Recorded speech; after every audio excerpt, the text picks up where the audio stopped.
गन्ने का बकाया भुगतान किसानों और चीनी मिलों के साथ साथ सरकारों के लिए भी सरदर्द साबित हो रहा है। केंद्र सरकार ने हाल ही में गन्ने की उचित और लाभकारी मूल्य यानी एफआरपी में प्रति क्विंटल 10 रुपए का इजाफा करते हुए इसे 285 रुपए कर दिया है। इससे जहां किसान खुश नहीं हैं, वहीं इसके मुकाबले चीनी का दाम न बढ़ने से मिलों को नुकसान होने की आशंका जताई जाने लगी है। इस बीच नीति आयोग की टास्क फोर्स ने जो सिफारिशें की हैं, वो किसानों की नाराजगी को और बढ़ाने वाली हैं। यदि आप एफआरपी हाई फिक्स करते हो, तब भी आप देखते हो कि मिल उसको पे तो करते नहीं, और कोर्ट ने भी उसको बाध्य करने से मना कर दिया। तो हमें इन दोनों को एक बैलेंस कैसे रख सके कि इंडस्ट्री भी चलती रहे और किसान को भी अच्छी प्राइस मिलती रहे, वो तभी संभव है यदि चीनी का मूल्य और गन्ने के मूल्य में एक अच्छा सा एक बैलेंस क्रिएट हो जाए। नीति आयोग की टास्क फोर्स ने रंगराजन कमेटी के सुझावों को आधार बनाते हुए सिफारिशें की हैं। इसमें सबसे बड़ी सिफारिश गन्ने की कीमत को चीनी के राजस्व से जोड़ने की है।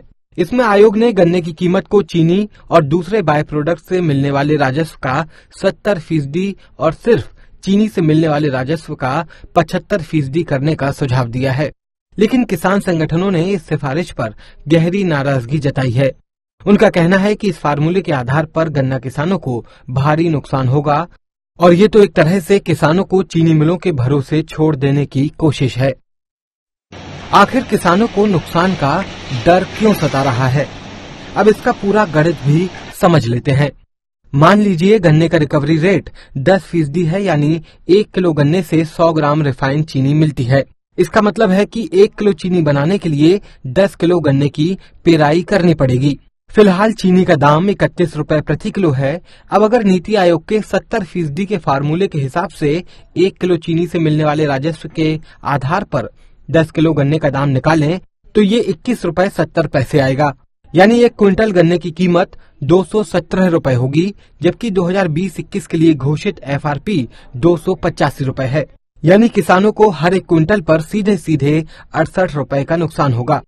अब अगर इसकी तुलना उत्तर प्रदेश में गन्ने के लिए घोषित 315 रुपए प्रति क्विंटल की एसएपी से करें तो ये नुकसान बढ़कर 98 रुपए प्रति क्विंटल पहुंच जाएगा।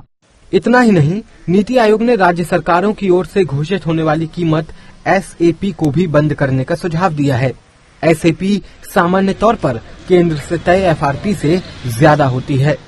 आयोग ने चीनी मिलों के किसानों को एक मुश्त भुगतान देने की जगह चरणबद्ध फार्मूला अपनाने का सुझाव दिया है। इसके तहत पहले 14 दिनों में गन्ने की कीमत का 60% हिस्सा, फिर अगले 2 हफ्तों में 20% और उसके बाद 1 महीने में बाकी की 20% राशि देनी होगी। आयोग का ये भी सुझाव है कि भूजल बचाने के लिए गन्ने की खेती में 15% की कमी लाई जाए और इसके लिए किसानों को 6,000 रुपए प्रति हेक्टेयर के हिसाब से आर्थिक मदद की जाए। इसके साथ साथ 3 सालों तक चीनी पर 50 रुपए प्रति क्विंटल सेस लगाया जाए। इससे मिलने वाली राशि से चीनी और गन्ना विकास कोष बनाकर चीनी मिलों को कर्ज मुहैया कराया जाए। आयोग ने चीनी की कीमत 33 रुपए प्रति किलो करने की भी सिफारिश की है। Bureau report, Swaraj express.